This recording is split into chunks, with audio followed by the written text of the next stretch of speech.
Today we are going to meditate on one very familiar verse,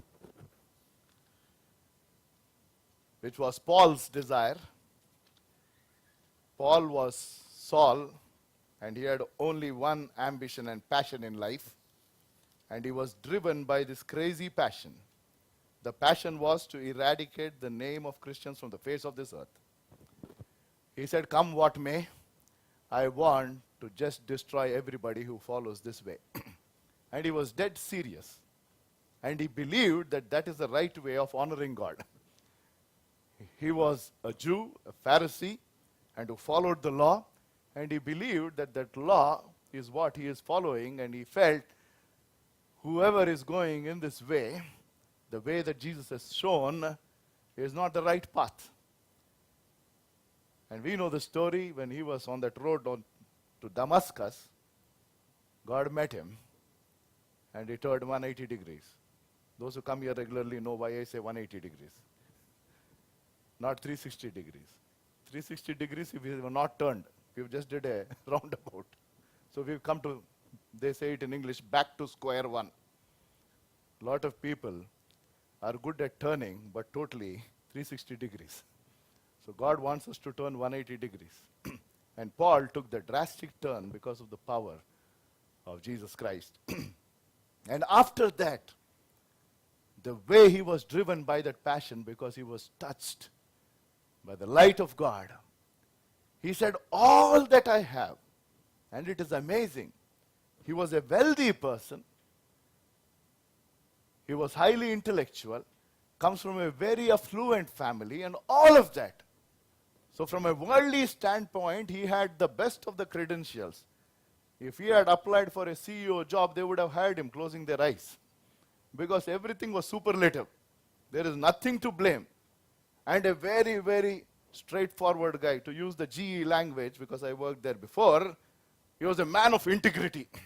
You know, that is what the world teaches us. When you get into a lot of these seminars, they talk about integrity and all of that stuff. Nowadays, the corporate world is also talking about, all of these concepts. I don't want to get into that. But yet he says, "I count everything loss, and I just have one passion," which is amazing. And if every child of God is driven by this passion, and I am telling you, this world will be something different. And he says, "I count all of this loss, all that I take it as my credit previously, now it is nothing." He says, "I can trade this off for one thing." And that one thing he says is, "I want to know him." It is beautiful. It is not intellectual. There are a lot of people, I am telling you, there are a lot of people in this world who have a lot of knowledge about Jesus Christ. And they are in this business of actually trying to find out so many faults in the Bible. There is one person who is writing me emails every day, left, right, and center, and challenging me, saying that, "What are you preaching, man? This is so and so, and Jesus Christ is actually, he encouraged pornography and things like that." I am telling you, horrible stuff, horrible stuff. And today there was a post-it in the morning service as we were cleaning up. There are two services that happen. It is full of people. And as they were pulling the chairs, there was a post-it. And the post-it says, "I don't believe in God. I am a born Christian." He said, "I am a born Christian. I like Jesus because of the person he is, but he is not God. For me, God is my mother because she gave me birth." That's all.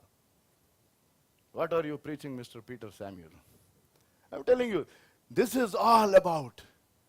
And Paul's desire, he already had a lot of intellectual knowledge. I am telling you, he had a lot of intellectual knowledge. But he wanted experiential knowledge. Hallelujah. I tell one word to anybody. And this person who was writing me emails, all I said, "Brother, I will pray for you." I don't want to say anything. Not that I don't have the courage to defend what you're saying, but it is unnecessary for me. I don't want to get into this unnecessary, filthy conversation. I can only say one thing, that he is mighty, and one day he will reveal. And he wrote back to me saying that, "You are a very cunning fellow." You are a very cunning, clever fellow. Don't teach me all of this stuff. I know all these stories. Yeah, you might know all these stories. Wish he is seeing it live wherever he is. Or it is recorded because he comes through our website, so I am sure he will hear it one day or the other. But I said, I will pray for you and I will pray for you with all my heart. Because that is what the Lord taught me. A drunkard in alcohol was transformed by the power of Jesus Christ, for which he says there are a lot of government hospitals also that can transform people. They cannot transform people. I am telling you, there are a lot of books that give information. I am telling you, there are a hell lot of books that give a lot of information. But there is only one book that can transform people. Hallelujah. This is what it is. Bible is the only book that can transform. If this is information, we would have got bored listening to the same stories.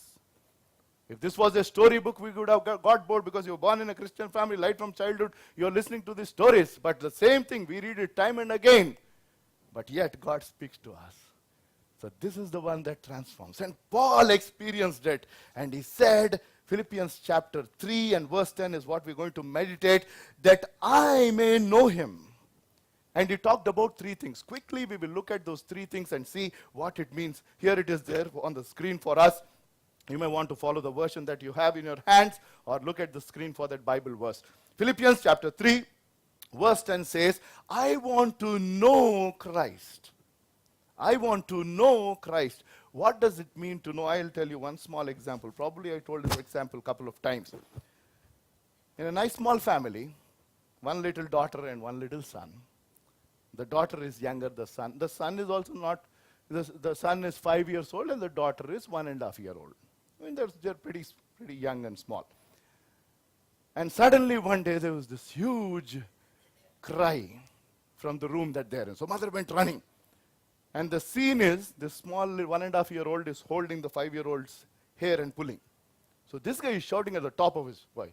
So she comes running and he kind of, helps the little one to remove the hands. And the mother is talking to her son, is telling, she doesn't understand, She is just 1.5 years. She doesn't know that it hurts you. She is in that age that she doesn't know it will hurt you when she's pulling your hair. She doesn't know, don't mind, okay? He said, fine, okay, he went. After 5 minutes, this daughter is shouting. So she came running, what happened? So this fellow is pulling. He said, what did you do? Now she knows. Did you understand? Why she knows? Because this fellow is pulling her hair. That is experience. So that is the reason I say, I don't follow religion. Wherever I go, in a church or in a crusade, in my corporate world, I say, I don't follow religion because Jesus never came to give a religion. Why will I follow religion? Then what did he come to give? He came to give a relationship. Religion can be explained, relationship has to be experienced. Hallelujah. Relationship has to be experienced. That is the example. This mother tried to explain that it hurts, that girl doesn't understand. But the moment this 5-year-old pulled the 1.5-year-old hair, she knew out of experience that it hurts when you pull the hair of somebody else. Experience. So Paul was saying, I want to have this deep personal experience about knowing three things. Those three things, we'll break it up quickly in that verse. He says, I want to know Christ and the power of his resurrection. We will see in a minute what it is. Next, the fellowship of sharing in his suffering and becoming like him in his death. What are these three things that Paul is speaking of? What kind of life did Paul want to experience and understand and know? Again, I'm telling you, it is not knowing about Jesus. There are a lot of people who want to, defend their own faith, or who just want to prove that God doesn't exist and things like that. They do a lot of research and try and put so many things together. They're wasting their time, unfortunately. And sometimes if somebody is very busy doing all of this, I say, Lord, very soon you're going to catch them. Because God wants busy people doing the wrong stuff, not lazy people. So, the first thing that Paul wanted to know, he said, for me to know Jesus is knowing three things. And this should be the passion and the desire of every child of God. This message is for those who have given their life to the Lord. If there is anybody here who is not given, I only encourage you to give your life to him. You're not going to lose anything for sure, I am telling you. You're not going to lose anything. You're not going to lose anything. You're only going to gain true freedom. True freedom. Freedom from sin predominantly. And then he will reveal his will in your life. So if there is anybody here who's not given his or her life to the Lord, I am telling you, just give it to him. And it calls for faith and trust. I don't say, try Jesus. There are a lot of stickers, I keep looking at it, they say, try Jesus. I'll say, a product can be tried. Right? He is not a product to try and throw, use him, use and throw. No. Jesus is a person. A product can be tested, but a person should be trusted. And I am telling you, you can bet your life on this man. Amen? Because he has proved himself. So I only encourage you to trust him. You will never ever be deceived. You will never be deceived, because whatever he told is truth. Whatever he told is truth. And I am telling you, just experience that truth. And for those who know him, there are many out here who have given their lives to him. We need to get a deeper knowledge of who he is. It will take our lifetime, I am telling you. We cannot understand him in a single day. No ways. This human mind can never ever comprehend the God who cannot fit this universe. But since he is living in us, we need to spend more time with him so that we understand him much more deeper. And there are three things that Paul had the deep desire about. The first one he says is, I want to know the power of resurrection. What is this power of resurrection? Power of resurrection, in simple words, is Jesus, after he died, he was in that grave, and after 3 days, God the Spirit with his power brought him back to life. He said, I have the power to lay my life, and, and I have the power to take it back. And the power of resurrection life is a life of sufficiency. Please understand the word sufficient. You know, that is what our favorite psalm, if not any other psalm, generally Christians should know that first verse for sure. That is Psalm 23, verse 1 at least. Right? The Lord is my shepherd, I shall not want. Right? That is beautifully telling that I have sufficiency in my life. There was a Sunday school student who was supposed to tell this memory verse, Psalm 23:1. And on the final day when she went on to the stage, she said, the Lord is my shepherd, I don't want anything. Actually, that is the meaning of that verse. Everybody laughed that day, but if you see, when we say the Lord is my shepherd, I don't need anything else. That means he is sufficient. He is sufficient. When we give our lives to the Lord, and when we come to him, and when we reach to a stage where we have this personal experience with him in our day-to-day lives, I am telling you, it is very important. I have experienced this over these 18 years, and I continue to experience in many situations, you know. The more deeper, please understand, the more deeper our experiences with him on a personal basis. You talk to anybody who is spending more time in reading his word and praying and developing that strong relationship, I am telling you, he will not be just a fact in our life, but he will be a force in our life. Hallelujah. Do you understand the meaning? Yes.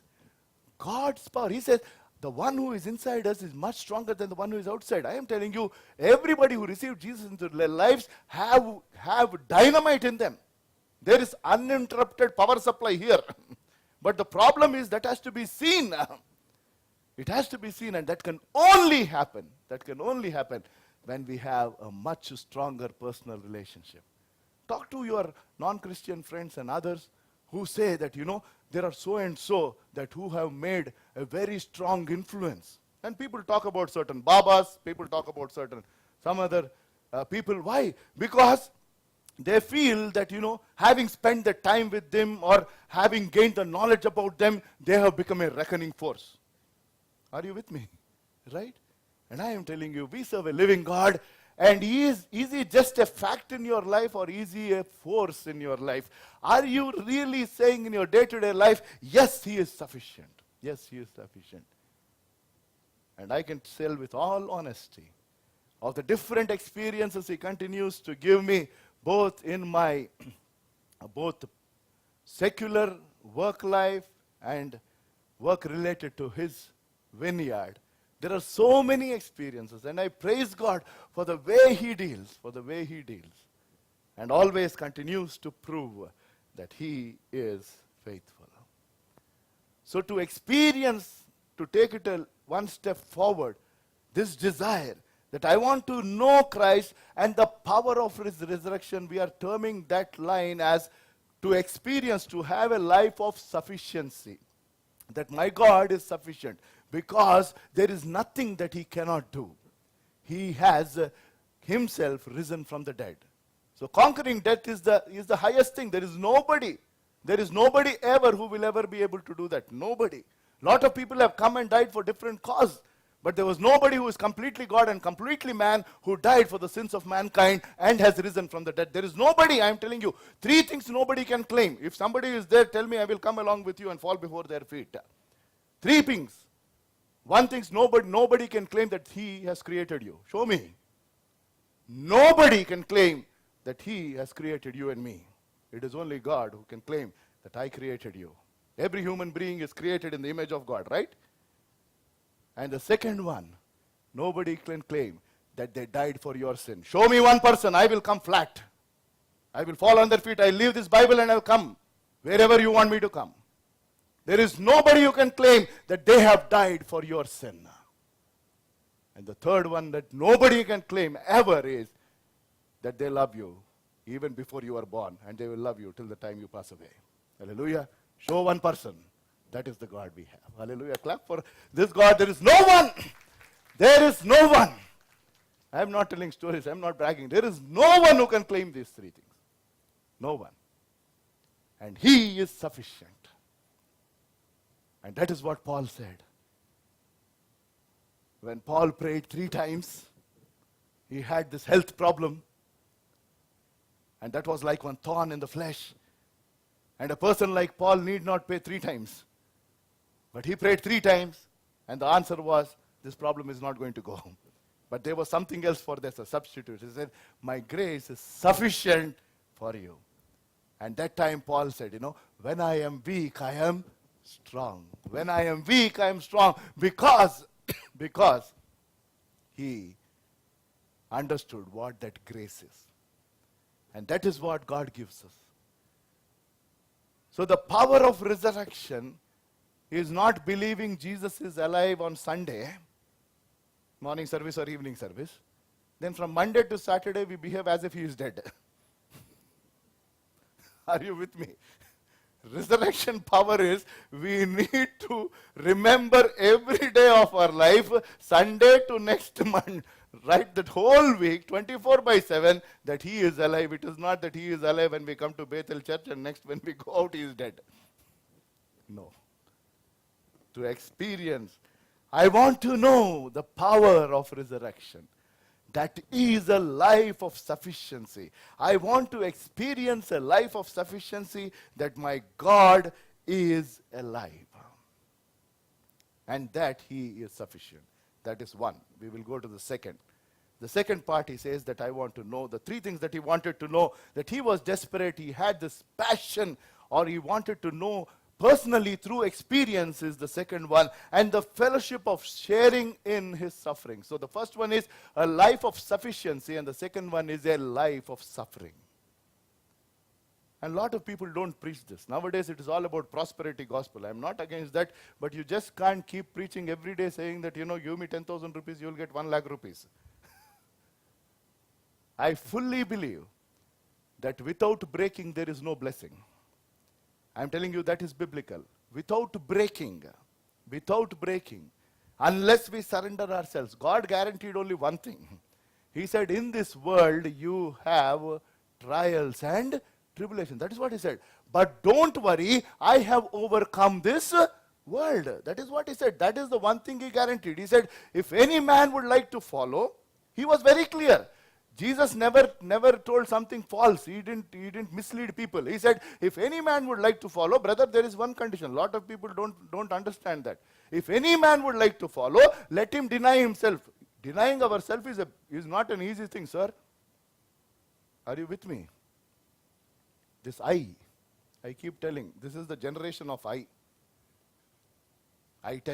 I-20, iPad, you paid.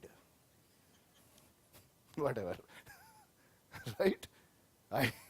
I'm telling you, we are born with that nature, including myself, all of us. Primarily every human being is selfish. I am telling you, if I say I am not selfish, I will be the biggest hypocrite. Each one of us are born, and many a times this, if you are not careful, this I will come out like, in different situations. Suddenly, if you don't realize, then you say, was that me? Did I behave like that? Yes, that is you. That is you. And that is the reason I said, if any man would like to follow, the first thing he needs to do is, let him deny himself.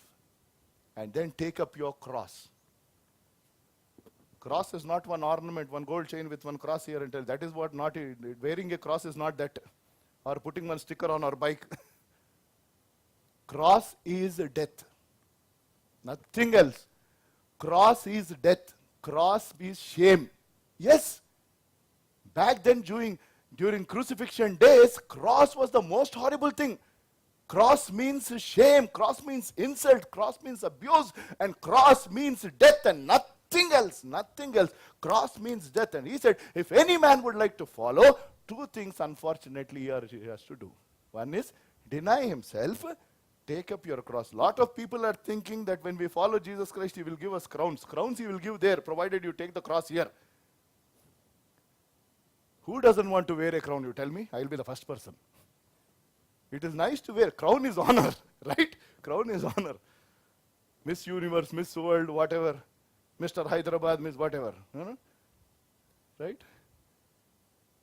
If Jesus would have told, if any man would like to follow, let him come along with me with a crown in their head. I am telling you, 90% of India will say, I will come to Jesus Christ. Because it's nice. It's wonderful. It's an honor. People will, the moment they realize this is a tough way, it is a narrow path, and there are so many things that we have to let go. We think that, oh my God, that is the problem. I am telling you, we are already slaves. And I told it many a times. True freedom is being a slave to the right master. True freedom is being a slave to the right master. If we have not given our life to the Lord, we are already slaves to sin. I am telling you, each one who is born is a slave to sin because of the nature that we are born. But the moment you give your life to him, he sets us free. But yet, freedom, as we all understand, has a boundary. Freedom is not whatever you wish to do. Is that freedom? Not really. We are free citizens in this country, but yet we need to abide by certain rules of this country, right? Same thing? Same thing. So the second thing that Paul wanted to experience was a life of suffering. A life of suffering. A suffering that can come in any form, I'm not trying to, scare you and threaten you, but if you look at the book of Acts, that is one thing I keep going back time and again, because that is where the early church started. And that is very important to this generation, Christians, and for anybody till his coming. The book of Acts, when these 11 disciples were worried and they were afraid as to what will happen, and God gave them the power through the Pentecost experience when the Holy Spirit has come upon them. And after that, those 11 people, if you see, the early church went through a lot of persecution. Because of that persecution, the church went into all corners of this world.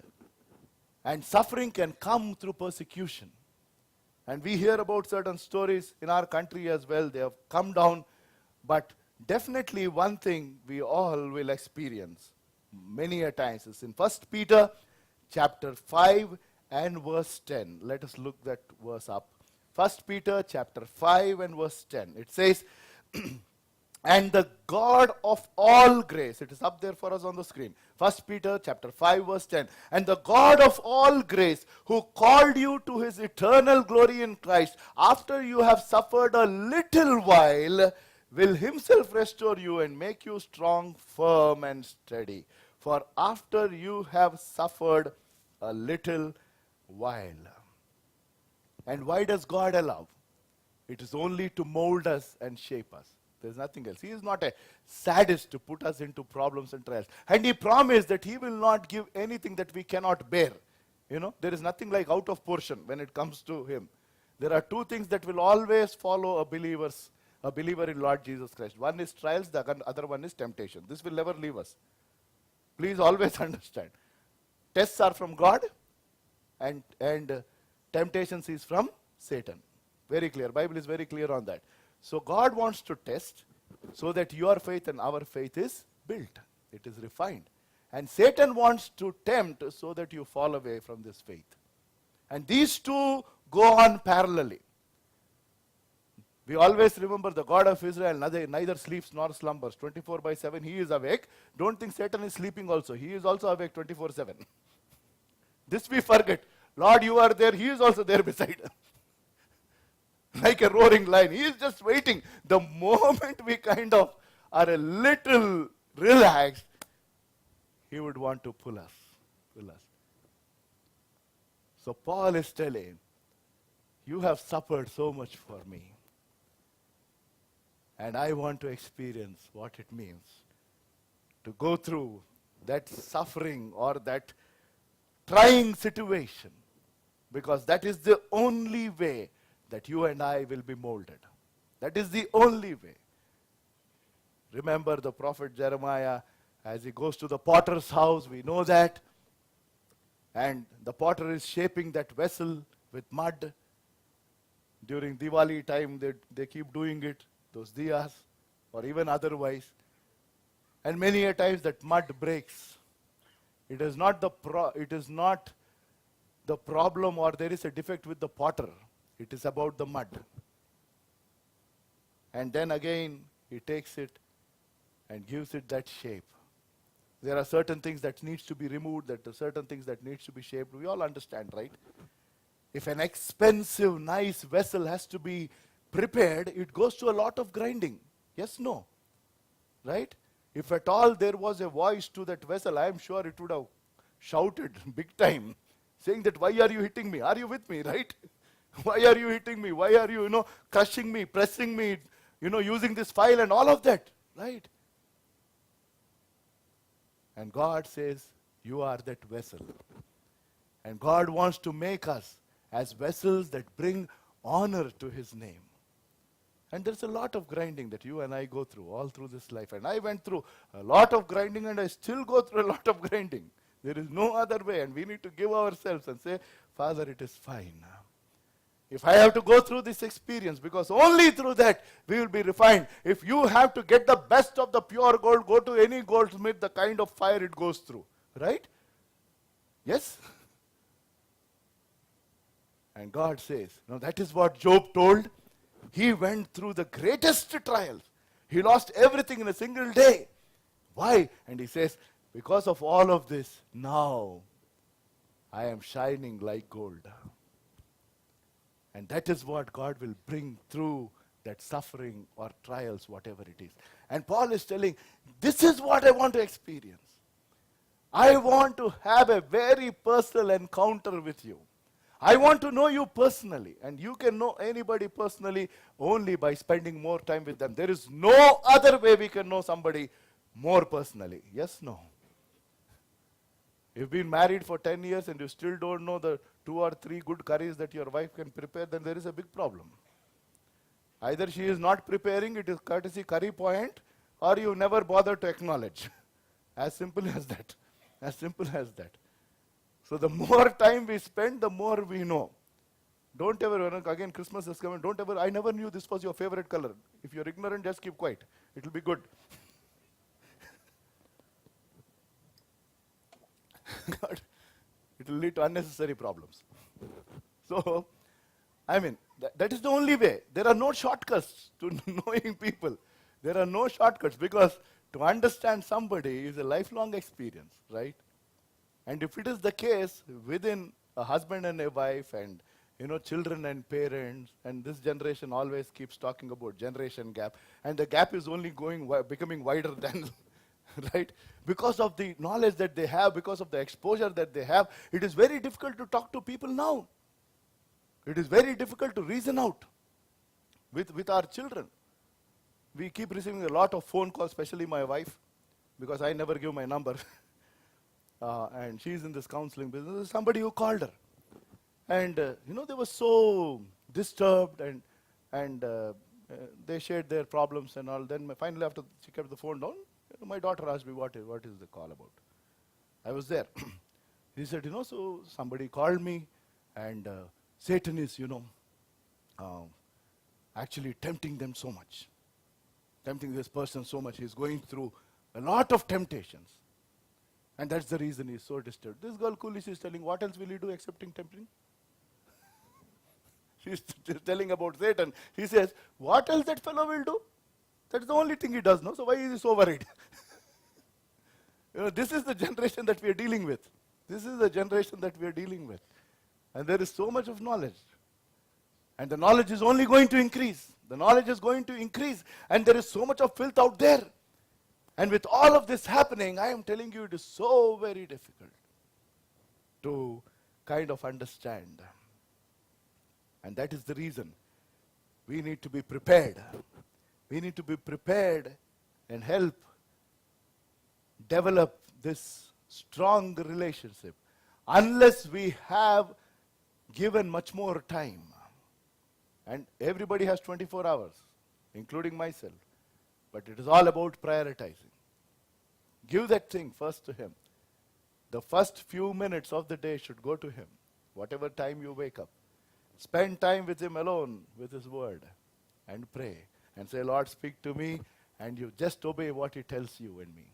And the more you spend time with him, the more you will know him. And it is a very personal thing. And the more you know him, the more stronger you are. And Paul was driven by this passion. And he says, I want to know. I had knowledge about you through the law. I have read the law, I understood, I had a lot of knowledge about you. He says, I want to discard all of that. Intellectual knowledge aside, keep it aside. He says, I want to have a personal experience. I want to have a very intimate relationship with you. I want to know you. I want to know the power of resurrection. I want to experience a life of sufficiency. That I want to fully believe that you are sufficient for me. And the second one is, I want to know or experience a life of suffering. And only through that are we built. And the third one, and with that I close. If we go back to Philippians chapter 3 verse 10, the verse that we are meditating today is, this is what is the ultimate. It says, I want to know Christ and the power of his resurrection and the fellowship of his sharing in his suffering, becoming like him in his death. This is a life of selflessness. Putting to death some things that are related to this body. This body craves for so many things. Morning to night, that is the problem. Right? And the biggest problem with me, most of the church members who come here regularly know, is food. And that's the reason I have diabetes. And the only thing that I crave for is nice sweets. And got it. So, to live a life of selflessness is to say that even if somebody gives me the best of the seat, I will say I have been dead to this desire. Yes. We think sin and all is, only drinking and smoking and doing all of this stuff. No, anything that is you indulge more than required is a problem. Overindulgence in anything, including normal food. Morning to evening, if you're eating only McDonald's, it's a problem, I am telling you. Or whatever it is. A life of selflessness. Paul is telling, becoming like him in his death. So he is looking to live a life that will mold him more like him. And the only way that you and I can become like him, which will happen when we go there, but every day of our lives, if we are able to put to death certain things that are not acceptable to him, certain things that are coming in the way, which are related to our body, if we say, Lord, I want to crucify, I want to put it to death, the more we do that, the more we will become in his likeness. And finally, he does it when we meet him face to face. And that is the resurrection power again. That each one of us will be transformed into his image. Into his image. And that was the reason God created human beings. And that will be fulfilled when we meet him face to face. But here on earth, that is the reason Paul said, he reached to that stage because he had this deep desire. He was the only one who was able to say, he said, I have followed him, and now you can follow me. And that is as equal to following Jesus Christ. Nobody has told that. Because I have walked as per his calling, you just walk according to the way I walked. And he said, there is nobody who told that. The only reason for that is he gave himself up completely. Completely. What an example. What an example by a person who had this crazy desire, a madness about just crucifying everybody who walked in the way. And when God met him and turned him around, he was driven by that passion, saying that he, the one whom I was crucifying, has met me and changed me. So now I will live out this life for him. And he said, day in and day out, my desire is to know him much more. To know him much more. And that should be the desire of every believer in Lord Jesus Christ. Those who hunger and thirst for righteousness. And that is what it is. To know him much more in a very deeper personal way. To experience a life of sufficiency. To experience a life of suffering. And to experience a life of selflessness. And when you have this desire, I am telling you, God's image will be formed. And others will be baffled to see, is this the same person? Is this the same person whom we saw 1 week back, 1 year back? Such a change. Their words have changed, their walk has changed, the way they behave has changed. Why? Because we have this deep desire of knowing him intimately. Let us bow our heads in prayer for the word that we heard. Through this one verse, a deep longing to have an intimate relationship with the Lord of your life. If there is anybody here who has not given his or her life to the Lord, I don't want you to stand up, lift up your hand or anything like that. But I surely would want to encourage you to think about the one who created you. If you are able to breathe right now, it is because of this God who gave you that very breath. He wants to have a personal relationship with you. And if you are open, you may want to say, oh Master, whoever you are, I have heard it for the first time, that you are a God who is alive, you are a true God, a living God, a one and only God. If that is true, come into my life, give me that experience of knowing you. Not knowing about you, but knowing you within my heart. Acknowledge that you are a born sinner. And the redemption to sin is already paid on the cross. You don't have to do anything. But believe that Jesus died on behalf of you to pay the price of sin. And your sins will be forgiven. And for all those who have given your lives to him, let us introspect and seek His forgiveness, if we have not been spending as much time to know Him, He is willing to reveal Himself through His Word. Do you want to take a commitment that you will read His Word with an open mind, in the Spirit, and ask for His revelation? Do you want to take a commitment and say, we will spend more time in reading His Word and praying and developing a very strong personal intimate relationship? We will not live in the flesh but in the Spirit. We will not walk by sight but by faith. And the more deeper our relationship with Him, the more stronger that you and I can become. And the more we testify that He is sufficient for us. He is sufficient for us. Thank and praise you, Master, for revealing yourself all over again.